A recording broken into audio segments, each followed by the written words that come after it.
Film की शुरुआत एक छोटी सी बच्ची को दिखाने से हुई जो इस वक्त अपने झूले में लेटी हुई थी। अचानक घर का दरवाजा खुला और अंदर एक साया आ गया। वो साया खुद को बच्ची का डैड कह रहा था, जो धीरे धीरे बच्ची के झूले की तरफ बढ़ने लगा। बच्ची उसकी शक्ल देखकर डर गई, रोने लगती है, पर क्योंकि इस वक्त उसके आसपास कोई नहीं था तो बच्ची की आवाज सुन नहीं पाती। और तभी वो काला साया उस छोटी सी मासूम सी बच्ची को मार देता है। इसके बाद सीन शिफ्ट होकर आता है एक फैमिली पर, जिसमें 3 लोग थे, एक डैड और उसकी 2 बेटियां। हाल ही में उनकी गाड़ी का एक्सीडेंट हुआ था जिसमें उनकी मॉम मारी गई। यह बड़ी बेटी का नाम सैडी था और उनके डैड एक डॉक्टर थे। घर में इनकी मॉम की एक तस्वीर थी। तस्वीर में जो सूट उन्होंने पहना हुआ था, सैडी वो सूट स्कूल पहन के जाती है क्योंकि अपनी मॉम की वो बहुत करीब थी और आज उसे अपनी मॉम की बहुत याद आ रही थी। स्कूल आकर जब उसने अपना लॉकर खोला तो वहाँ एक गला सड़ा सेब और खराब दही पड़ा हुआ था। इससे पहले कि सैडी को समझ पाती, वहाँ कुछ लड़कियाँ आकर उसे परेशान करने लगती हैं। वो उनसे बचने की कोशिश करने लगी और इस धक्का मुक्की में वो खराब दही सैडी के कपड़ों पर गिर गया। तो मजबूरन उसे अपनी मॉम का ये सूट अब बदलना पड़ना था।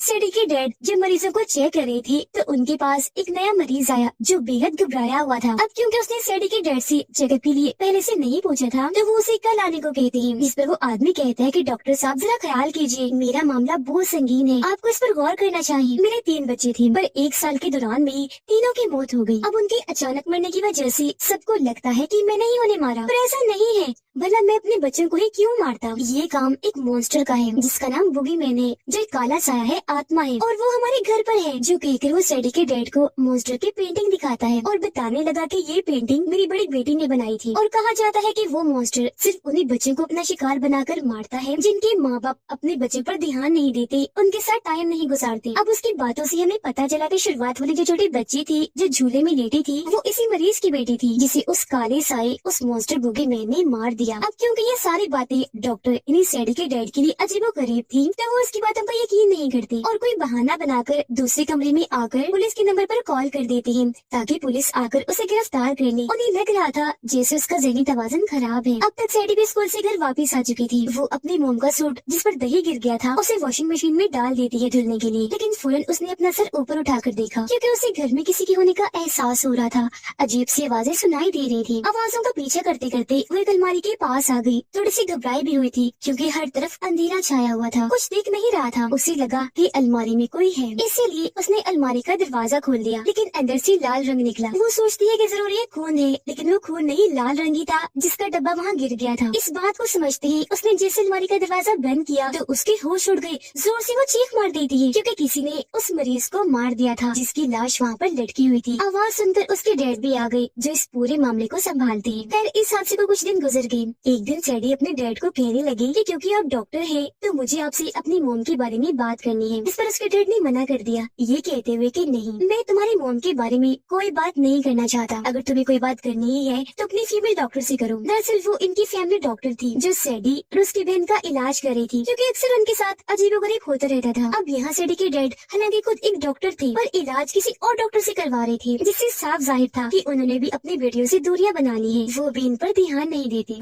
रात को सैडी इंटरनेट पर कुछ वेबसाइट्स को तलाश कर रही थी जिसमें वो जानना चाह रही थी कि आत्माओं से राब्ता कैसे बनाया जाए क्योंकि वो अपनी मोम से बात करना चाहती थी। तभी उसके पास उसकी छोटी बहन आकर बताती है कि मेरा दांत हिल रहा है क्योंकि ये टूटने वाला है। अब यहाँ उनका रिवाज था कि जब भी बच्चे का दांत हिलता था तो उसे निकालने के लिए दांत को रस्सी से बांधकर दरवाजे के हुक के साथ अटका दिया जाता था ताकि जब दरवाजा बंद हो तो एक झटके से ही दांत निकल जाए, बच्चे को ज्यादा तकलीफ भी ना हो, न ही ज्यादा खून बहे। अब सैडी उसके दांत को रस्सी से बांधकर दरवाजे के हुक के साथ अटका देती है। उसने उल्टी गिनती, इन्हें 3, 2, 1 के बाद दरवाजा बंद करना था, लेकिन अभी वो 2 पर ही थी कि एकदम दरवाजा बंद हो गया जिससे बच्ची को तकलीफ हुई। रोते हुए वो सैडी से कहने लगी कि तुमने तो कहा था कि 3, 2, 1 के बाद बंद करूंगी, तो पहले ही क्यों कर दिया? जो सुनकर सैडी काफी हैरान रह गई क्योंकि ये काम उसका नहीं बल्कि उसी बुरे मॉन्स्टर काले साए बुगी मैन का था जो अब यहाँ आ गया था इन दोनों को अपना शिकार बनाने के लिए। और फिर धीरे धीरे करके वो उस दांत को भी अपने अंदर समा लेता है।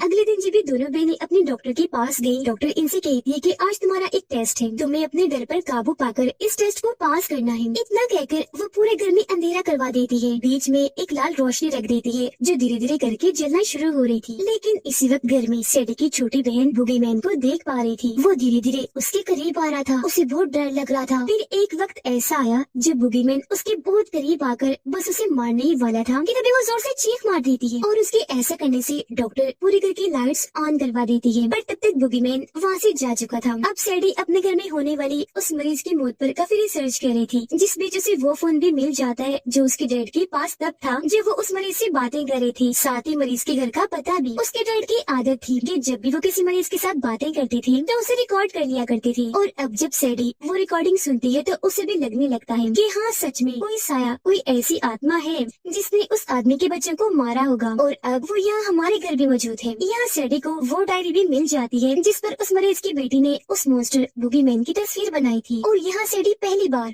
उस मॉन्स्टर को देख पाती है। ये तस्वीर वो अपनी बहन के पास लेकर गई। पूछती है, क्या तुमने ऐसे किसी मॉन्स्टर को घर में महसूस किया या देखा है? उसकी बहन कहती है कि हाँ, देखा है। मुझे क्योंकि डर लगता है तो मैं हमेशा अपने साथ बड़ी सी सफेद रोशनी वाली बॉल लेके सोती थी, पर मॉन्स्टर ने मेरे पास आकर उसे तोड़ दिया, और तब मैंने उस मॉन्स्टर को महसूस किया और देखा था। इन दिनों सैडी बहुत परेशान थी। उसके घर में जो अजीबोगरीब चीजें चल रही थी उनकी वजह से, और अब क्योंकि उसके पास मरीज के घर का पता आ गया था तो वो फैसला करती है कि मैं वहाँ जाकर चेक करूंगी कि कहीं ये सारे आत्मा भूतों का ताल्लुक वहाँ से जुड़ा हुआ तो नहीं है। जब ये वहाँ गई तो वहाँ बहुत सारी जली हुई मोमबत्तियाँ पड़ी हुई थी, पर क्योंकि यहाँ कोई नहीं था तो अपना फोन नंबर फ्रिज पर लेकर यहाँ से जाने लगी। लेकिन तभी उसके सामने एक औरत आ गई जो खुद को उस मरीज की वाइफ बताती है। सैडी से पूछती है कि तुम कौन हो और यहाँ क्या कर रही हो? सैडी जवाब देती है कि हमारे घर में पिछले कई दिनों से अजीबोगरीब चीजें हो रही हैं। कोई ऐसा साया है जो हमारे घर में आ चुका है और बार बार हमें जान से मारने की कोशिश करता है। जो बात सुनकर मरीज की वाइफ समझ गई कि इनके घर पर भी उस मॉन्स्टर बुगीमैन का साया है। यह सैडी से पूछती है कि मैं यहाँ इसलिए आई हूँ ताकि जान सकूँ कि उस मॉन्स्टर से पीछा कैसे छुड़वाया जाए, तो आप हमारी मदद कीजिए, इसमें हमें क्या करना चाहिए? ये सुनकर मरीज की वाइफ जवाब देती है कि अफसोस, ऐसा कोई तरीका नहीं है जिससे तुम उस मॉन्स्टर से बच सकती हो। वो कभी तुम्हारा पीछा नहीं छोड़ेगा। तुम जहाँ जहाँ जाओगी वो वहाँ ही आ जाएगा, और ये सिलसिला तभी खत्म होगा जब तुम जान से मारे जाओगे। उस मॉन्स्टर को बुगीमैन कहते हैं, जो तुम्हारी डर का फायदा उठाकर पहले तुम पर हावी होता है, फिर तुम्हारे ही फैमिली मेंबर्स की आवाजें निकालता है। अब जाहिर है इस वजह से जब तुम बहुत ज्यादा डर जाते हो तो वो तुम्हारी जान ही ले लेता है। पर हाँ, इसकी एक कमजोरी या कहीं की कमी है, और वो है रोशनी। रोशनी से इसे बहुत डर लगता है। उनकी ये बातें चल ही रही थी कि तभी यह सच में बुगीमैन आ जाता है, जिसे देखकर मरीज की वाइफ सैडी को कहती है कि खड़ी रहो, आराम से, हिलना नहीं। और अब जैसे उसने बुगीमैन पर गोली चलाई,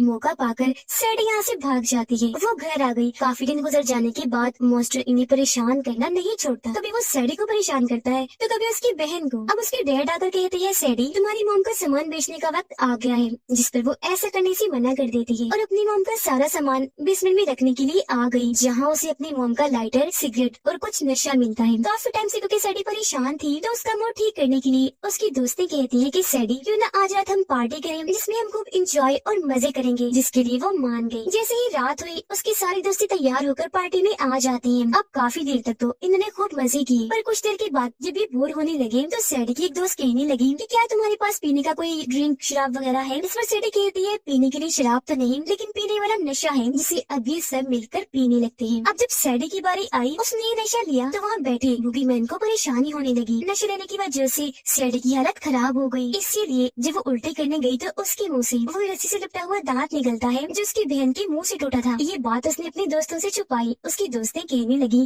कि शायद तुम्हारी तबीयत ठीक नहीं, चलो थोड़ा आराम कर लो, एक जगह पर बैठ जाओ आराम से। जो कहने के बाद वो उसे एक अंधेरे कमरे में बंद कर देती है। अब सैडी पहले ही काफी परेशान थी क्योंकि जानती थी कि यहाँ आसपास जरूर बुगीमैन है, और अब उसका डर और बढ़ गया क्योंकि अंधेरे कमरे में जो बंद थी, जी हाँ, सच में तभी बुगीमैन आकर उस पर हमला कर देता है, उसे मारने की कोशिश करने लगा। सैडी अपनी जान बचाने के लिए जोर जोर से चिल्लाई, दरवाजे के पास आकर पीटने लगी, दरवाजा खोलने का कह रही थी।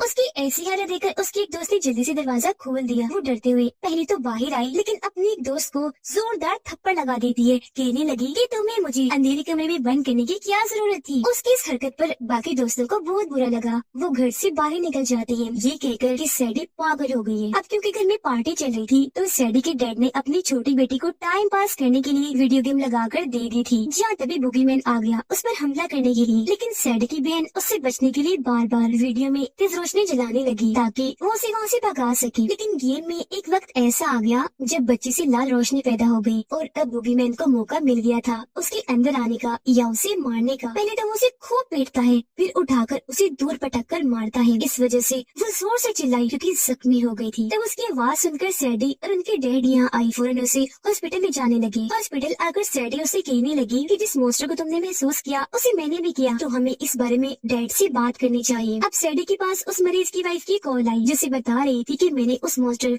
बुगीमैन को खत्म करने का रास्ता खोज निकाला है, इसलिए मुझे तुम्हारी मदद चाहिए, तो जल्दी से मेरे घर आ जाओ। सैडी जब वहाँ गई तो पहले की तरह वहाँ बहुत सारी मोमबत्तियाँ जली हुई पड़ी थी। सैडी उसे कहती है कि मैं अब आ गई हूँ, तो बताओ कैसे खत्म करना है उस मॉन्स्टर को। पर उसकी इस बात का जवाब दिए बगैर वो सैडी को जबरदस्ती पकड़कर उसके हाथ पाँव बांध देती है, जिसके बाद एक अंधेरे कमरे में पटक कर कहती है कि तुम हो उसे मारने का जरिया, फिलहाल माफ करना, उसे खत्म करने के लिए तुम्हें चारा बनाने के अलावा मेरे पास और कोई रास्ता नहीं था। अपने चारे को देखकर बुगीमैन हमला करने के लिए जरूर आएगा। जैसे ही जमीन पर पड़ी रस्सी से टकराएगा, गन से बहुत सारी गोलियां निकलेंगी और वो मारा जाएगा। खुद को खतरे में देखकर सैडी पहले तो काफी रोती है और सोचने लगी कि अगर उस मॉन्स्टर को आज खत्म ना किया तो वो हमेशा के लिए हमारे पीछे पड़ जाएगा और जान लेकर ही दम लेगा। तो वो भी चुपचाप उसका इंतजार करने लगती है। कुछ ही देर में यह बुगीमैन आ ही गया। हालांकि उसे पता चल चुका था कि मुझे खत्म करने के लिए ट्रैप जाल बिछा दिया गया है, लेकिन फिर भी वो इतना भूखा था कि अपने चारे सैडी को खाने के लिए आगे बढ़ा। लेकिन जब उसका पैर रस्सी से टकराया तो एक साथ उस पर बहुत सारी गोलियां चलने लगी। इतनी ही देर में यहाँ मरीज की वाइफ आ गई। मजीद उसे कमजोर करने के लिए वो भी 2-3 गोलियां उस पर चला देती है, लेकिन क्योंकि वो एक साया था तो उसे खत्म करने के लिए सिर्फ ये गोलियां ही काफी नहीं थी। अचानक वो मरीज की वाइफ के पास आया, हमला करके उसे जान से मार डालता है, जिस बीच मौका पाकर सैडी यहाँ से भाग जाती है। सीधा अपने डैड को कॉल करती है,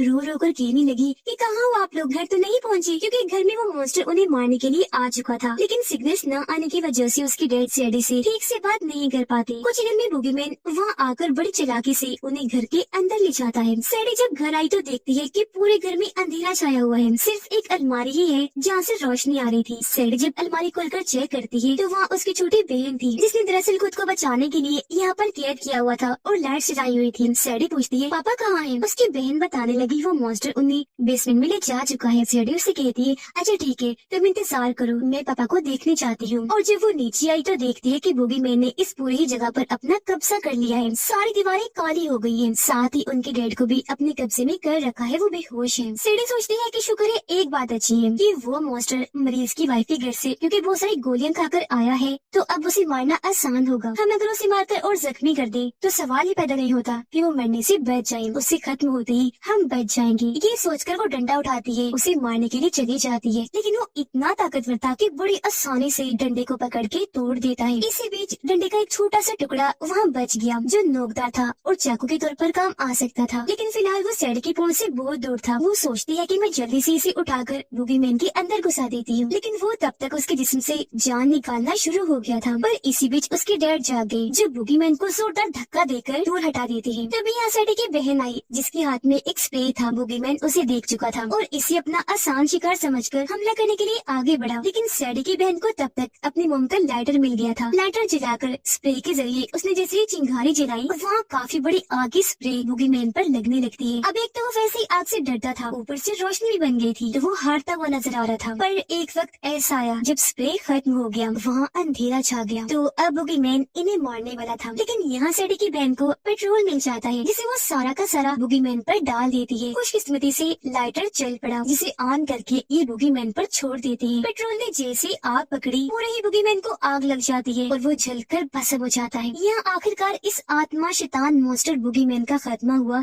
जिससे इन तीनों की जान बच गई, जिसके बाद सब कुछ नॉर्मल वापस पहले जैसा हो गया। सारे हालात की वजह से सैडी के डैड को भी समझ लग गई थी कि मुझे हर हाल में अपने बच्चों के साथ रहना चाहिए, उनका ध्यान रखना, उनके साथ वक्त गुजारना चाहिए। आज यहाँ आखिरकार वो अपनी दूरियां उनसे खत्म कर ही लेता है। लेकिन अगले दिन जब डॉक्टर के पास ये दोनों बहनें पहुँची तो सैडी को फिर से महसूस हुआ जैसे बुगीमैन अभी भी यहाँ मौजूद है। अब क्या ऐसा सच में हो सकता है कि मरने के बाद भी वो ना मरा हो, या सिर्फ ये सैडी का वहम था क्योंकि उनके दिमाग का इलाज चल रहा था? तो हो सकता है ऐसा कुछ हो ही ना। इसी सस्पेंस और सवाल के साथ ही ये मूवी इधर ही खत्म हो जाती है।